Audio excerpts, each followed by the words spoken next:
I've really been conditioned in this overachieving, needing to go beyond what's even expected. Otherwise, maybe I'm not succeeding. I became a workaholic, driven on overdoing and overworking and overextending, which I think evidently led me to these burnout cycles. That was my way of operating. That was the way that I was thriving in a way as well. I was nesting in, but was also actually draining my energy and making me not even open to the creative potential that I might have, not even allowing me the space to tap into that part of me, which is very much keeping me in that masculine energy, and the feminine energy didn't have much space to flow. Ah.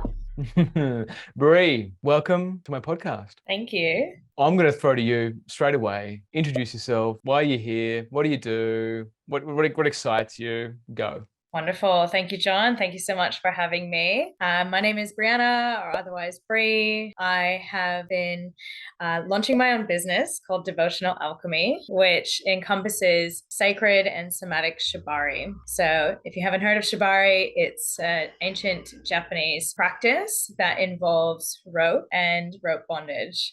So, it's actually traditionally a method of war back in the 1400s, then into the mid-century, kind of moved into the BDSM and kink scene.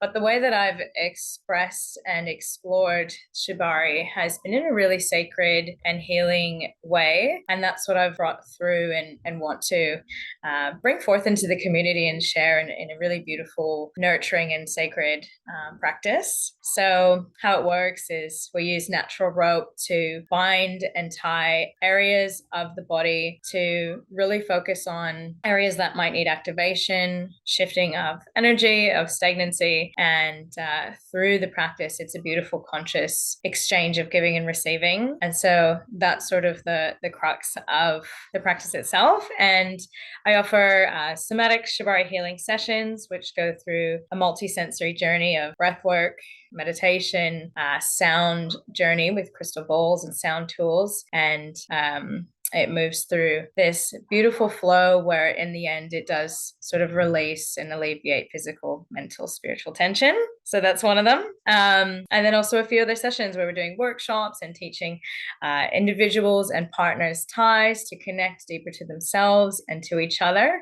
So before getting too much into it, that's just a little brief introduction on what we're doing at Devotional Alchemy. Yeah, wow, Bree, that's beautiful. You're so well spoken. I love how you explained all of that. Now, I'm Thank sure you. you weren't born with those skills, right? You've learned those skills before you did what you do now, right? So before you started on Shibari, you were in the corporate world. And tell us a little bit more about that history of the where you've come from and your transition into what you do now. Yeah, so it's definitely been an interesting journey. I wasn't born with doing Shibari in the womb, or maybe I was, but it's not something that I know of. And yeah, it's really interesting you asked that, John, because I am very much one of those corporate, structured, some say might say rigid people. And that's, I think, what's come from my environment of growing up in North America, of buying into the North American dream where you have to work and get a partner and get a white picket fence house and a dog, and next thing is the boat and the lake and all that kind of stuff. And because I was also an only child and the first child of my whole extended family, there was this immense pressure on me to make it happen, to go to university, to get the degrees, to become a doctor or a lawyer, to I think in a sense do the things that maybe my family wish that they did. Maybe my family doesn't want me to repeat the mistakes that they made, and it kind of came all onto me. And I'm only recognizing this now, of course. During it, I didn't really, that was the only norm, right? So, what I've been recognizing now, and I'll kind of go back to it later, but I've really been conditioned in this overachieving, needing to go beyond what's even expected. Otherwise, maybe I'm not succeeding, which I've now recognized with this spaciousness ever since I've left the corporate space, which has actually only been about a month ago, is maybe it's related to self-worth or value, right? So yeah, I became a workaholic. I became driven on overdoing and overworking and overextending, which I think evidently ultimately led me to these burnout cycles. And that was my way of operating, right? So that was my way of operating. That was the way that I was thriving in a way as well, because I'm also, my dad operates this way as well. My mom, not so much, but I think maybe part of me didn't want to be like her in the way that she is. So it's all these factors that are coming in that made me into that workaholic and that. So that's kind of where, yeah, I was nesting in, but was also actually draining my energy and making me not even open to the creative potential that I might have, not even allowing me the space to tap into that part of me, which is very much keeping me in that masculine energy, and the feminine energy didn't have much space to flow. So that's kind of where I come from. And I think you asked, like, how did I sort of get into this? So it's been a big journey. I also had a lot of relationships that did affect my evolution as well. You know, I was 15 and had a relationship until I was 21, and then I dated another person almost to 23 right after. So it's like 7-8 years of my life in one of the most pivotal points of development and finding your individuality and sovereignty. I didn't have. I was a unit, both mostly the first one, but my relationship was quite controlling and manipulative, which I didn't know at the time. And so that sense of self, I think, was there, but not really. I mean, it's just something that happens, right? And then after that, I was actually single for 7 years. So I dated for 7 years, single for 7 years, 7-year cycle, of course. And what's really interesting about that is I needed that time. I needed some time to be with myself, to connect with myself, to learn who I am, to discover myself, which is all great. Didn't think it was going to end up being 7 years. And during that time, it was so good for me. I started traveling and I started, finding my spiritual path. I went to Asia, got really involved in like the Buddhist culture and that kind of stuff. Stopped being so materialistic. Like I used to love like Gucci and Prada and Louis Vuitton and all that stuff. I was a bit of a gangster back in the day. And then I just started realizing I don't need all that stuff. And it was a really big shift for me. And then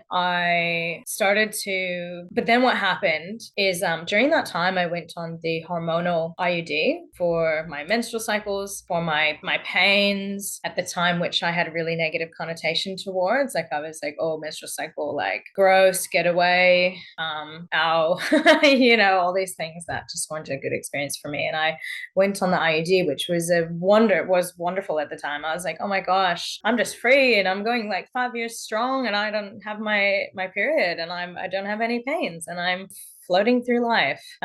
What happened, I think, from those hormones and that time of not having my cycle is I actually disconnected from myself. And during a time of where I was looking for connection with myself, I was actually slowly disconnecting from my cycles, from my womanhood, from my feminine, from everything that comes along with that, from nature. And I started to become quite just a little bit apathetic. Like I almost thought I was asexual because no one was hitting on me. I was not interested in hitting on anyone. I was just like digging my well deeper of just this, I don't even know. Like I just started building all these walls against the world, but also it was because I wasn't connected here. And when I came to Australia, which is nearly 5 years now, it was another opportunity. And something I didn't touch on is when you travel, you kind of have this opportunity to be yourself because no one knows you. So you literally are showing up as yourself in most experiences, unless if you're like, I don't know, lying to yourself and trying to be someone else, which of course that could happen if you're going through something. But it's an opportunity to keep on showing up authentically because people don't know you. So who are you without the family, without the friends, without these labels that you may have developed through your whole life? Who are you without those? And that's what I discovered through traveling. And then when I came here, it was another opportunity like to be myself. And when I expressed to my friends a little bit about what was going on for me, one of my best friends to this day illuminated to me that she had a similar experience on the birth control. And I was just like, oh my God, maybe something isn't wrong with me. And I'd been living all this years, like, being like, is something wrong with me? Like, why am I not receiving love? And why does everybody like me, but I'm missing this intimacy? Why do I have everything? The job, the car, the friends, the beautiful house, I'm popular, but I don't feel good. And it just hit me like a brick wall. And I was like, oh my God, I need to take out the IUD. And turns out it had an immense effect on me. Immediately, I got my cycle back. Immediately, I started to just feel different. And shortly after that, I even met someone who's my partner now. And it was just like, whoa, like it just was just really profound. And I guess my whole big, long winded story about what you asked is ever since that time of realizing why I'm maybe so in my masculine, all the conditioning, the environment, not having my cycle made me recognize like, wow, I have so much work to do to connect to the feminine, and I'm craving that part of me, and I'm imbalanced in a way, but it's okay because I've attracted and magnetized the people and the community and the environment that is a safe environment to start to explore the feminine. And that's what led me to a few hobbies that I have: dancing, fire dancing, shibari, art, performance art, expression, which is something I absolutely was like, I'm not that person. And now I really do actually feel quite confident in expressing myself, and also in I'm just gaining confidence as I grow, which is a really new thing for me. So Wow, thank you, Bree. Thank mm. you. Whoever's going to listen to this, like that was a solid like 12 minutes of you giving out, like dishing out wisdom, right? Because I think what you've spoken to is a lot of what a lot of women go through on this journey, right? They're conditioned to be a certain way, but their family system conditions them. No, you need to be successful, you need to be independent, you need to be this. And then, especially if there's like cultural or traditional injuries there around disconnection from your ancestral roots, and then you pursue that, you know, you go to high school, university, whatever it is, and then you pursue those achievements and you think you're doing the right thing, and then you get the job, you get the money, spend the money on the things that are supposed to give you all the highs, and then this thing in your body is annoying you, like with the birth controls. Oh, my periods, you know, I can get this. And you go see a GP and they'll recommend like hormone therapy for you, right? So, and then you get disconnected from your body, but the pain goes away, the suffering goes away, and you assume it's amazing. And then later you're reflecting back on your relationship past and what's missing in your life, and the cycles of like excelling, and then the highs and the lows, and you're in that exhaustion phase. Why am I exhausted all the time? What's going on here? And then you start speaking to people about it. I think that speaking to people about it's really important. Like, hey, I've been feeling this. Oh my God, I've been feeling the same way too. Wait a minute. There's a common thread here. Let's go explore it. And then like you remove the IUD, and like having the body return to itself, right? And then having the world open up for you in a new way, connecting to yourself and meeting different people. And now, as I know you, like those of you that don't know, like I know Bree face to face. So we've hung out before. I've seen her. Have I seen your bedroom? I don't know. Did you like plants before you had the IUD in, the birth control in? Yeah, I think plants are from my grandma. She's Trinidadian, so she's got a jungle in her house. And I'm like, oh my God, you know that moment when you're like, yep, I'm like my grandma. Because I've got to ask, because like you have such an exceptional choice for plants. Mm. I've done Shibari at Bree's old house, and her house was like a jungle. And you just walk in there and you'd swear, like, where's the walls? Because there's this plants everywhere, and it's so inviting. You just feel like there's a nice humidity in there. There's not the too crispness from like having like no plants. There's like this warm, humid air, welcoming, and that's Bree's energy. Like if you ever work with Bree, like that's her energy. She's like this welcoming, hey, I love you, let's get to know you, let's show you what's in your body. And there's this motherly type energy about her that's so beautiful. Thank So, you. yeah, you're welcome, Bree. So in that, now Shibari, now I've done a session with you and I loved it, and we were talking about like the acupressure points and chakra system, and I remember I referred a client to you, but in that, like, she needed something that I thought was like a heart and pelvic split. Right? She could love someone emotionally, but she couldn't give her sexuality to them too. So then there should have someone on the side that would be the sex person, and then someone on the side who was the emotional person. So there was like a split. And I rang you up and said, hey Bree, like got this thing, I want to refer to you, and this and that and that. And she said, yeah. Bree ran me through how she could potentially help this woman with Shibari. And I was like, yeah, this is the thing. This is a solid thing. Especially for the woman that I referred. She was someone who was rigid, someone someone who was like in the corporate world and had done that whole I need to be masculine in order to be independent, and this is what the world's telling me to be. And yeah, so talk to me a bit more about Shibari and specifically like how you do it, because you've incorporated other things which I think are really unique in. So let's give an example. So all right, so I come to you and I'm afraid of being able, like, I can't speak my truth. I really struggle with speaking my truth, and I go to speak and I just feel like I'm not connecting with myself. So what would you prescribe for me in the Shibari state? I love the question, what would you prescribe for me? Yeah, what would you do to me? How would you tie me? What would you recommend? Like if I came to Yeah, you? yeah. So, kind of my process on the Shibari healing sessions is to really tune into what's alive for the client at the moment. So it's really good you gave me that information, because that is something what I do. I actually do have a form to see what's going on for you, any tension, where it is. Based on having the throat kind of blocked, it kind of indicates to me that there's something going on with the other areas. So maybe the heart, maybe even like the courage, the willpower, which kind of lays in the solar plexus. So I'm sort of working with the chakra system and the energy centers and what they represent and what they hold, because I think it's a really powerful area to work with that energy to either activate, awaken, move or shift or unblock. So there's kind of four different sort of movements that I feel like could be made. And naturally, I think if there's a block in the throat, it could be something that's happened in the past that has dampened the confidence, or something that has happened that has been like aggressive and maybe like made you like shut up, like, no, you can't speak, or something like that.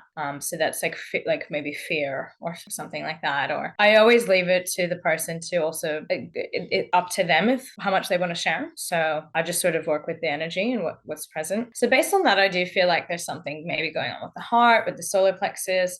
And I also feel like grounding is always a really important thing to do with the Shibari sessions. And the Shibari sessions, because you are being tied in different areas of the body, which could be the legs, the chest, the arms. The arms could be different ways behind the body.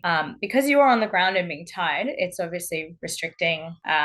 Still, you really drop into stillness and presence, and you are on the ground, so it's quite grounding naturally. For that, what comes to mind is that I probably would do some sort of tie that incorporates the chest and the solar plexus, because of the way that the ropes go. Sometimes some of them can be heart opening. So for example, if we're doing like a heart opening, maybe the arms are actually behind the body and the chest is forward. If we're wanting to do more of a protective tie, or more of a safe, like you're all right kind of tie, which is actually what I'm feeling for this one, it'd be more something that's like this. So maybe the hands crossed like that, and the whole arms and hands will be tied. So you're just here, you're hugging yourself almost, and you're telling yourself it's going to be all right. So that's sort of what's coming to me for that one. There's also different areas the hands could be. And really how it works is the ties come across the body. And I'm sure John's going to show some of my pages so you can have a bit of a visual of it. But the different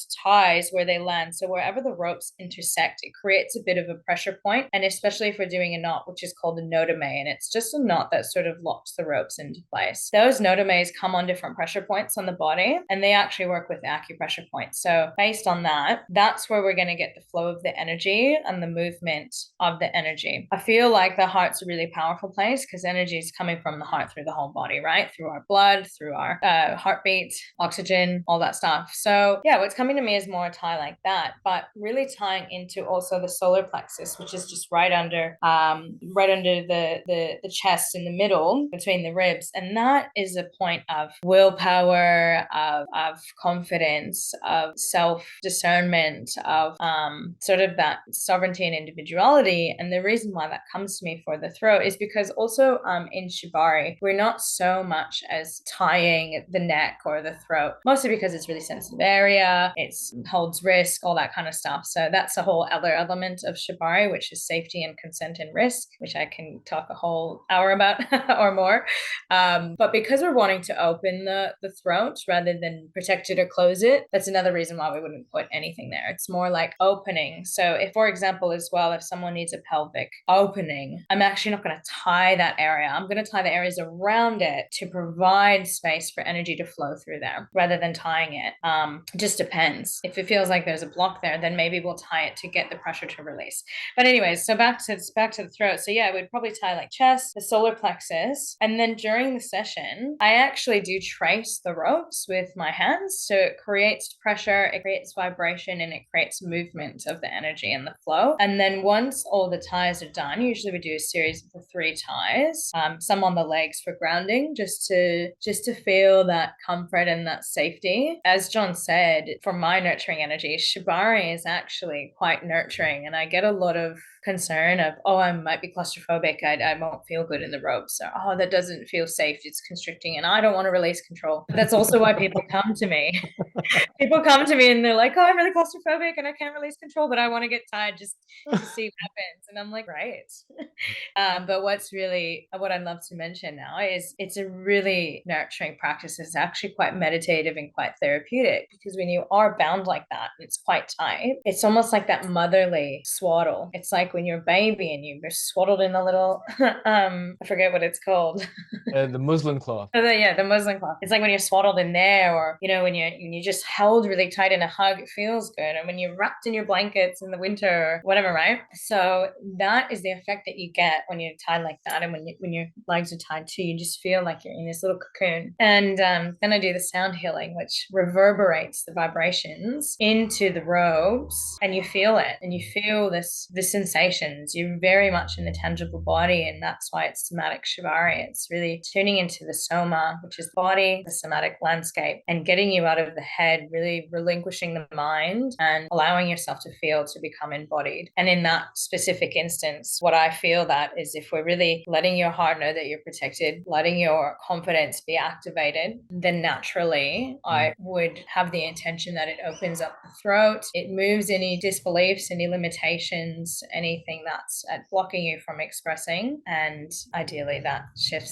happens, which could happen during the session or could happen after as well. Totally. And yeah, I love what you spoke to there about how the ropes act as like a signal amplifier kind of for whatever the sound vibration. Then when you rub your hands down the rope, it's like, cool, yeah, I can feel it. It's also coming across my chest. And there's some medicine that's in that whole process, which is, it's quite profound. So in that, like with your client and client results, like what kind of feedback do you get from people that you've worked with? Yeah, I actually get a lot of similar feedback, which is very interesting, because I'm like, okay, yeah, just so interesting to observe that there's a lot of similarities. For a lot of people, they feel effects actually afterwards, so the week after, a few days after.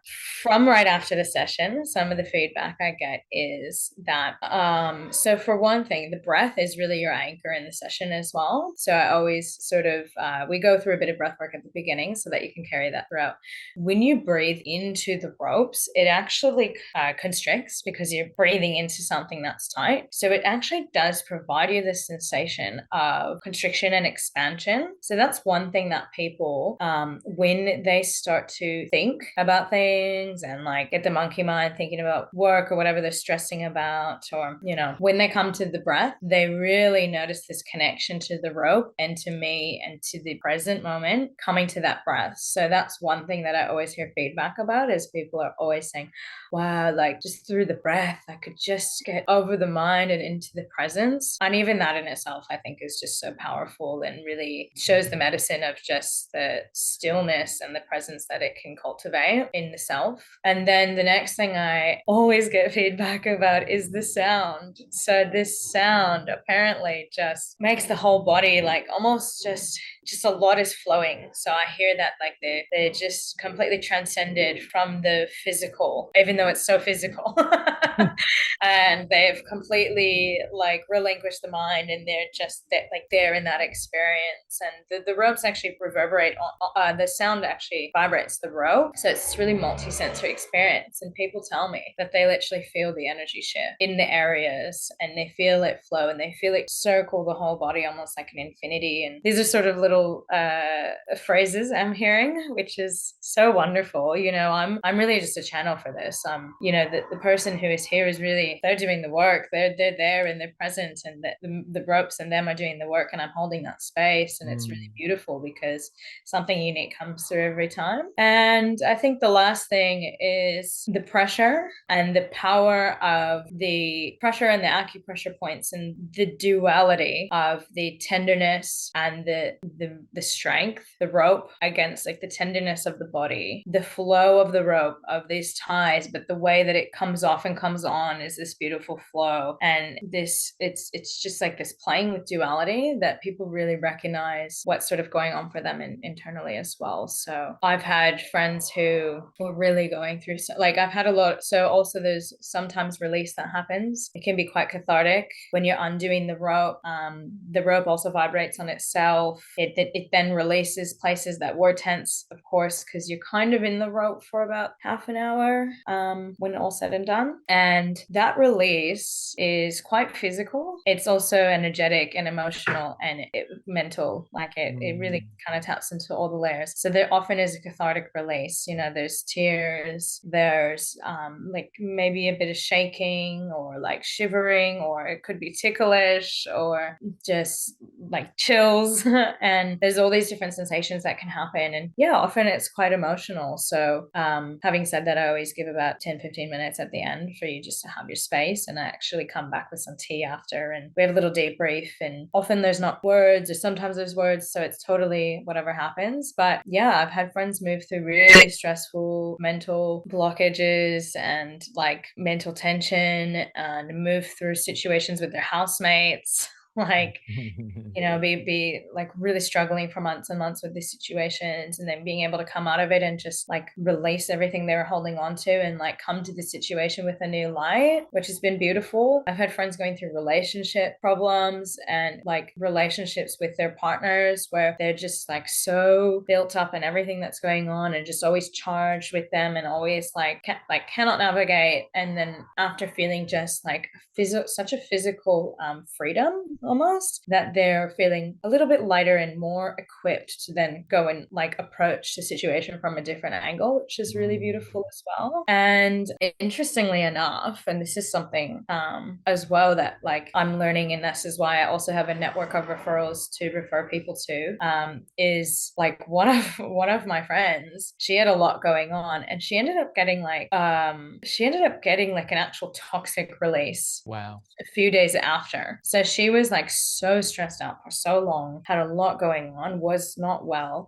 She was like, Brie, I just want to try anything. Like, can I like try the session? Like, it's time. And like, I mean, it's a little bit, it startled me, but she had like a kidney infection like a couple days after, and it was quite painful and quite hectic. And then like one day after, it was just gone. Yeah, wow. So it's like she had the rope session. I think it was the day after, had this sudden intense kidney infection, and then the day after it was just gone. And I was like, and she's just swears that energy moved, got out of her and left. But it was just so profound and really like I was like, whoa, makes sense. Yeah, I think what you're creating here, Bree, is very potent for people. I think there's what I see in that is someone who needs to feel a boundary from someone or something. It's like, hey, here's the edge, right? This is the limit of your body. This is where you're at, right? It brings you back home into yourself. It's like, okay, cool. This is the limits of my breath. This is my limits.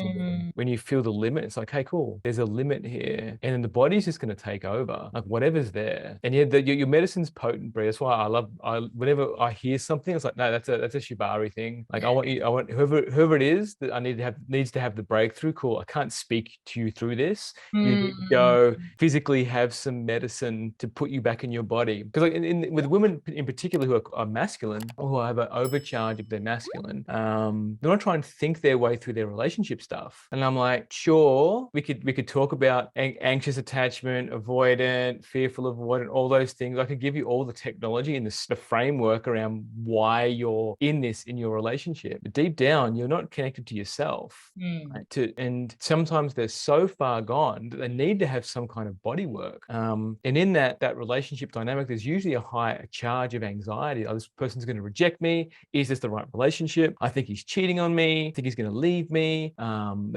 He's made all these promises and he hasn't been fulfilling on them. And all these dynamics play out, but really it's a control. I want to be safe. I want to force him to make me feel safe. And then what I hear in the Shibari is like, you have no choice but to surrender. It's so true. And I love it because it's like you're there, like your space is for days, Brie. Like your energy is so beautiful, and just knowing that someone can come into that and have whatever the experiences that they need to have, and then go away and just it's a feminine cycle of whatever it needs to happen in their body, right? It's like cool.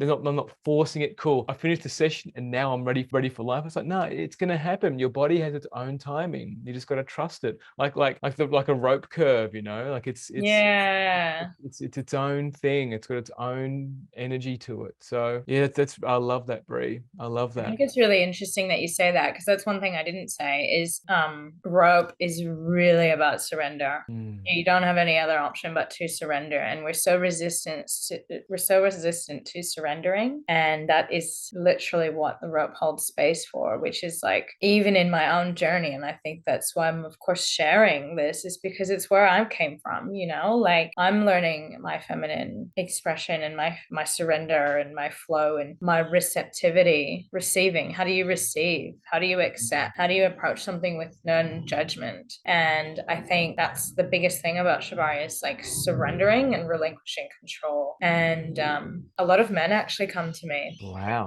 They tell me that they don't know how to surrender, and they don't know how to feel safe in their body. And it's definitely something that I will be opening up to in the future, I think. But at the moment, I'm really kind of focusing on women because that's where a lot of my work has been done, is Yeah. with women, feminine embodiment, and that kind of stuff. But it's very interesting that I'm hearing the same message over and over. Yeah, that is I really don't know how to interesting. surrender. Yeah. Yeah, and for men as well. Like I'm curious having like a woman in a woman's body practitioner versus a man in a man's practitioner's body, like having a man type another man versus a woman type Mm, another man. Like because I know there's a lot of brotherhood injuries where like can I trust another man? Right? yeah. And so women come with a natural softness biologically, and then what would that show up? What would that show up for a man to be tied up by a man? Mm, And all the like the homoerotic type fears of, oh, are you gonna take advantage of me now, totally. like all that stuff. That's yeah, wow. I'm really seeing this is like God's work, Bray. This is powerful, powerful stuff. What I'm seeing there also, what flashed into my head there was like a corporate event where like everyone's like going to like a law firm, just like having a Shibari day, like that tying like a case book to them or something. Like this was hilarious. Oh my gosh. Okay, here you go. Here it is. But the other thing that showed up to me was if you could tie up anybody in the world and take your medicine to a particular person in the world, like it could be a leader, could be anyone. Like who would it be? Who would you love to share this medicine with? Oh my gosh, that's a tough one. I haven't thought of that before, but it's interesting you say the corporate thing because my brain is seeing that. Like, I'm like, oh, these men that are overworking, that are stressed, that just like so rigid, so structured. I think you would be such a potent medicine for them. Doctors, Totally. lawyers, like, I'm just, and I'm like, I'm such a, like, I know that space and I could go in and be so professional. But that's an edge for me as well. I'm like, oh my God, I don't know if I can like go and tie this like The image that I had was like a guy sitting at his desk or a woman sitting at their cubicle, and then tying them into their cubicle, and like this is it. This is your life. oh my This is what you do every day. You just don't. You think by going to the coffee machine that you're having a break. This is what you're doing. that's a little bit like I didn't think of that. But I have thought of it. I'm like, oh, these people could just experience that surrender. Maybe they Yeah. can just let go a little bit in their life. Like I've not been in healthy corporate environments. They've been Either. quite toxic, like very resistance to listening about anything. And like it drove me to where I am now. Like I just discovered this is like not sustainable and not okay. And I'm like, these people need something, you know? And Yeah, totally. What I saw in corporate was like credentials getting in the way of just having a conversation. That mm, someone would be like a bachelor of this or a master's of that or some kind of, or they've been there for like 20, 30 years and assume that those credentials are going to help with the agility to help serve the client base or prepare for whatever industry changes are coming. But it wasn't. It's like you need to have a mm, conversation, like listen to the people at the front lines, listen to your staff because they know, you know. yeah. And then once you stop listening to your staff, it's like it's the same thing in a relationship. Once you stop listening to your partner, like the trajectory is like they're going to leave. Like they're already looking for a job. Like I remember there was a statistic. If the onboarding of your new staff isn't like top notch within the first week, that staff member is already thinking about looking for another job. 100%. And it's so interesting you say that because I have gone to my last job and said, please, I will do the onboarding. I will build the culture. I will build a training deck and a process because I actually like know that myself. And they like the last few places had no training, no onboarding. And I'm like, and you wonder why the environment is like that. So yeah. But anyways, yeah, I totally thought of Shibari in the corporate space and could be coming. Let's see. But yeah, if I could tie anyone, I actually don't even know. I'd probably have to think about that. I think Come like on, Brie. Give me a name. Just pluck one out. Who would you know? You watch the news? Like, would it be Elon Musk? Would it be Tony Robbins? The Dalai Lama? Donald Trump? Yeah, well, I mean, I haven't been in Canada for a while, but apparently Justin Trudeau has gone a bit sideways. So I think Trudeau. Maybe Trudeau. him. Sorry, I interrupted you a few times there. You're going to say about Funny Trudeau? as well what you could do to someone when they're tied as well. Totally. That's another element that I don't really go down. Well, no, I know I've spoken before about like for me being tied up by a humiliatrix, and that was next level for me. Yeah. This is interesting. Another podcast I did the other day, we were speaking about humiliation and humiliation with men, and how the humiliation piece can really trigger a rage in men, being publicly humiliated by women, and having a humiliatrix like taking me through that whole process and being publicly humiliated in a temple scene, like in a temple space, was transformative for me. And in that, like with the Trudeau piece, like being able to, what I feel like if I embody him right now and have you in front of me, like tying me up, like the fear of someone taking advantage of me, right? Like a man in a position of power. It's like, great, I can't fight, I can't do this. Like I've handed over my health and safety, my well-being to you. Like anybody could come in now, right? So it really instills like, can I trust life? Can I trust people? Can I trust humanity? That's the vibe that I get. There's some serious medicine for leaders, I think, for this, particular ones that are in a diplomatic place, right? Like, can I trust this person? Oh wow, yeah, interesting. What just popped up there was repairing between departments. So having department heads like be tied up with each other like a couple. Oh my gosh. Like if I could name the places that need that. Totally, right? They'll be everywhere. Like your CFO that's arguing with the CEO, like all the things where everyone thinks that they're right. And then behind closed doors, they're all bitching about each other and like underhandedly trying to undermine each other's authority. It's like, just, do you want this company to work or not? Like it really requires a conversation. Just at the end of the day, you're human. You do want the company to succeed at some level because they're all paying you. So why not just bury the hatchet, get tied up, have Brie in the room, arbitrate for you, and get it done. It could do, yeah. That made me actually think of the couple sessions. So I don't think we touched on it, but I'd love to mention about it because I actually do tie people up together. Talk more about it. Yeah, Brie, I think this another potent aspect to the medicine. Yeah. So there's, of course, the solo healing session, which is quite intimate with self. It's a very introspective journey. I've also sort of expanded it into a couple session, and it has similar aspects of like a bit of breath work, a bit of meditation, and then going into a series of ties, and then the sound journey and the untie. But I'm actually tying the couple together. So yeah. So it's really an opportunity to seriously go deep with someone because, as you said, you cannot get away. You are tied together, usually in a position of comfort. It's not like some hectic yoga pose. But yeah, I've done a number of them actually. I also do Shibari performance, so we've done some with multiple people. But yeah, it's really interesting what comes through because actually the feedback that I've gotten is things come up in the body. The body gets tense, emotions flood through. It could be what I've heard is emotions of like, oh, I didn't realize something was there. Didn't realize I'm frustrated with something. Didn't realize we have tension. Didn't realize like thoughts come up as well. Buried thoughts. And this one couple that I tied, they were actually kind of having weird tiff before the session, and they were considering canceling it because they were like, oh, I don't really want to all the more reason close to you right now. Yeah. Didn't want to be close. She was actually pregnant as well. Wow. So it was like three people. So yeah, and they're going through the challenging time, and actually through the session, so there became like quite they had some of those emotions, and then apparently they dissolved. So they just had some emotions floating through and a bit of awkwardness, because you really got to like look each other in the eyes. Well, we promote some eye gazing and stuff, but look each other in the eyes, holding each other, and then going through the process of tying, which does take, the session's an hour, so you're tying for about half an hour, and going through the process of being bound together. And it invokes all this levels of significance of what does it even mean to be together? Yeah. What are we together? From my family, she's creating a life and having a baby with her partner. So what are they? What does that mean for them? And it kind of brings forth. It's a little bit more, I guess, in the head at times with the couples one, and so interesting to see how it flows. And for this specific, the last one that I did, she said after the session, the partner, the male, was able to open up and express himself, and said all this stuff that was going on the last like 2 months.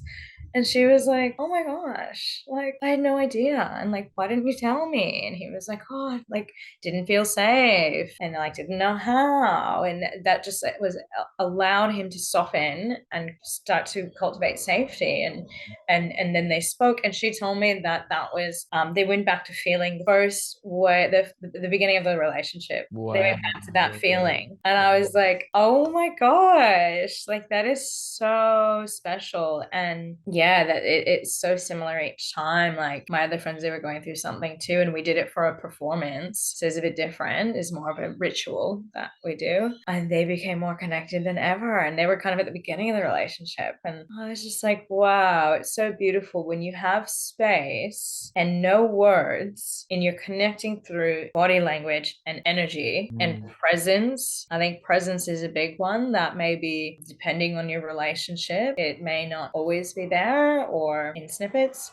And that is, that's what we're doing with the couple session. And it's really cool as well. My partner sometimes comes and he plays the handpan, so it's a little bit more immersive, because you've got this whole live sound journey the whole time, and it's two of us holding space for two of you, so it's a little bit more, it feels safe, I think, that way. Yeah, wow. Yeah, wow. But yeah, I really hear the potency of that medicine, of like creating not only the physical, like the room container, and then you've got the rope container, and then you've also got the witnesses as well, like you and your partner, you and Jolty. It's like, yeah, wow. It creates this pressure of this atmosphere of like, this is whatever the elephant in the room is going to appear and materialize, right? It can't not, because there's just so much space for it to like emerge. That's so potent, Brie, especially the one with the couple, the man that couldn't open up, and like being present with himself, being with this his partner, and then like, oh wow, this is my life, right? This is what's going on for me right now. Like that forcing, it's almost like an intervention of safety, the intervention of, nah, this is, do you want to keep like, do you want to move forward with this? Like, these things need to be expressed and exposed and witnessed and worked through, or even just acknowledged, right? Because sometimes with a guy, it's like that we'll get stuck in our head about something for years, and we'll be operating from like this little hook of something.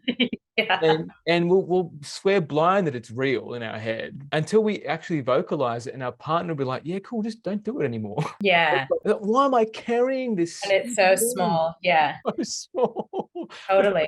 It's so significant for us. And just like, just need to, and then you've got the stacks on of, oh, it's not safe, it's not this, it's not that. But then the guy won't go and create the space to make it safe, or ask for, hey, look, and this dialogue, not every man can do this. It takes the skills to know you can lead with your voice and create the safe spaces for you. It's like, hey, look, there's something going on in me. It's been gnawing at me. It stresses me out. Are you okay to have a conversation with me about it? Like, I just need you to listen. Absolutely. And that's a huge game changer. And then with the rope though, it's like, okay, now we're here. You can't run away. There's no running away. There's no, now I'm going to get distracted and go do a chore, or oh, now I want a cup of tea. It's like, no, presence, like forced presence. And I guess the physical connection too, like skin to skin. Like, maybe if you do have something going on, maybe you are a bit distant in that sense as well. Like, maybe you're not as physical, you're not as cuddly, or I don't know, you're a bit like, don't come near me. You're right. Because that trauma will repel, Yeah. right? I love that you mentioned that, because when those two bodies come together, they become one. And whatever the causal body, or whatever the bodies that are intertwining there, the auras that are coming together, and the physical body, if there's something that's out of integrity, it'll show up in that one unit that you're creating. So I'm like, yeah, this is like solid. I'm getting goosebumps. Solid, potent medicine that I love that you're sharing with the world, Brie. I think it's really unique. Like it's yours. It's unique, and it really is your own personal signature. Like it's your own instinctual nature to like mother and like put people in like a suffering, quote unquote, suffering position, right? It's like, yeah, I'm going to tie you up. I'm going to do it with so much love that you can't help but have a transformation here. Like I want the best for you. We've set the intention. Like it's like a Baba Yaga type energy. Like, yeah, okay, here it is. Here we're doing the thing. Do you really want the hero's journey? Yeah, I hear you do. It's great. Which is so funny. Like, I never saw myself as that person, you know? And I just think through my own journey of tapping into my feminine, it's been so interesting to receive. And, you know, I'm so used to pushing away, not receiving, being like, no, that's not me. No, I'm not great at this. No, I'm not this. No, I'm not, you know, amazing and abundant and prosperous and beautiful. I'm like, no, that's not me. And now I'm like, oh, okay, like, all right, I'm an all right person, you know, I'll accept it. All right. And now I'm like getting these affirmations that I'm very motherly. Yeah. And I'm also like a wise grandmother. And Super. it's consistent. I'm hearing Yeah. the same consistent affirmations. And I'm like, rather than my old self that's pushing everything away, I'm like accepting, and I'm like, well, it must be something if people are saying this to me. And I think it's my own journey of tapping back into my feminine and into my flow. And I'm like, okay, all right, I'm here to share spaces and share opportunities for others to connect to themselves and Wow. their truth. When you were speaking, I've got something for you if you're open to it. Sure. Okay, so it's you being tied up in the center of a circle, and then having people around you that love you honor you with words of encouragement, words of affirmation, and you can't do anything but receive all of those. You can't touch your face, you can't like wipe any tears away. You're just there receiving all of this honoring of all these people in your life that you've touched. Yeah, how does that feel for you, Brie? Oh, that feels like emotional and edgy. And I know I would be like crying the whole time and just like really struggling, Yeah. really struggling. We did, I already know just, it's just, hard. just feel it, Brie. I've done workshops where you have to tell the other person. I've done a few. So one where you have to tell the other person what you're thinking. So all the bad things about yourself that you're thinking, you have to say it. Yeah. That is so hard. And all the good things as well. And recently we were at a women's festival, and the opening ceremony, we gathered in a circle around this doorway, and we did an Aboriginal ceremony. And at the end, Katie was saying phrases of "I am worthy," and then other things like "I don't feel like accepted in society." I don't know, different things. And it was so emotional. And you had to step forward. Yeah, wow. Step forward if that was your experience. And it was so confronting. It was like, I don't love my body. And it was like really fucking hard. And then there was really good things, you know, really positive, uplifting things, but it was such this mix. And it was so hard. And like you saying this to me, oh my God, just experience that experience. But just like thinking if it was just all on me, it would be so, yeah, it'd be really challenging. Yeah, you'd crack open, Brie, Yeah. in a way that it would be different. Yeah. I wouldn't be speaking to the same woman on the other side of that. But Brie, if people want to come and work with you, how do they get in contact with you? Yeah, so I've got my website, which is devotional-alchemy.com. On there, I actually do have a discovery call. So if you see all my offerings and you're curious but not sure, or you just want to get in touch to see if you resonate and understand a little bit deeper, I've got that on there. But I also do have all my offerings. So you can look at the somatic Shibari healing session for solo or for couple. You can look up, I've got workshops that I do quite often. I am going to Canada soon, but I will be doing a workshop there, but also when I come back. So those would be monthly, or depending on the need of the time, maybe more often. And then we've got private sessions. So if you're more interested to either get a group of friends and have a little private party at your house to learn some rope and learn with friends or partners and that kind of stuff, I love to do that. A lot of people do that as well. And then what else have we got? I also do Shibari ritual which is kind of a more performative expression and transmission of the rope. So that's really nice. I do that at events, gatherings, and festivals, and it's more of a ceremonial ritual conveying a story that wants to come through the rope. So this Wow. story comes through every time. So all of those bookings can be found on my website, but also like a gallery if you want to look at images. And I've got my Instagram too. So that's devotional.alchemy on Instagram. Beautiful. So you've got emotional-alchemy.com for your website. Devotional dash. Devotional dash at a website, devotional dash alchemy, and then devotional dot for your Instagram, devotional dot alchemy. Yes. Awesome. And I'm assuming because you're going away, I'm assuming you'd have a wait list or something that's gonna come. You want a wait list for people? There definitely is some things booked for when I get back. So yeah, so get in, people. Like get in. Like yeah, I've got actually. If you're not in Sydney, like I'm in Australia, living in Sydney. If you're not in Sydney, definitely going interstate a few times. I've got a few things booked for when we're back. We're doing a workshop in Central Coast on the 25th of June. If anyone is in Central Coast or near, I'm going to be heading down to Melbourne for private. Actually, this next weekend, but probably pretty booked out then. But heading down to Melbourne sometime when I'm back. Sunshine Coast as well, and Byron. So if you're in those areas, or if you're in another area, I'll be traveling around and offering rope workshops and sessions. So don't have to be in one place. Beautiful. Bree, is there anything else you want to share? I think that's it. Thank you so much for having me and for the inquiry and for providing me space for the reflection. I think it's, as you know, I've left the corporate space just only a month ago, but it was a long time coming, probably 3 years. And this is, this Shibari, and I do fire dancing, and I do workshops and things like that. This is all stuff I was doing along the whole time, but didn't have the creative space for, as I mentioned, because I was in that overdrive. And so I was still doing it, but it wasn't like my full self, and it wasn't as often, and it wasn't as, it just wasn't how it should be. And yeah, it wasn't full tilt. You didn't have all of your energy, wasn't devoted to your devotional. Like it wasn't completely devoted for you. Exactly. And now I'm here to show up in that devoted space to myself, to my community. My intention is to build a beautiful rope community that we can all come together and explore this art and explore this medicine and actually gather. I'm also going to have community rope jams, which is for anyone who ends up learning with me or already knows. It's just going to be a casual meetup. And so just thank you for providing me the reflection on where I come from and where I am now, because now I'm unraveling the conditioning and finding my own operating rhythm and just providing that space to keep on delving into this path. So yeah, thank you for all your support, John, and pleasure to be on your podcast. Yeah, you're welcome. Thank you so much for being here, Bree. It's been absolute delight talking to you. You as well. Love the little laughs and hedonistic ideas. That's how I roll. That's how I roll. Much But love, I Bree. also love the medicine. Bye. So thank you. See ya.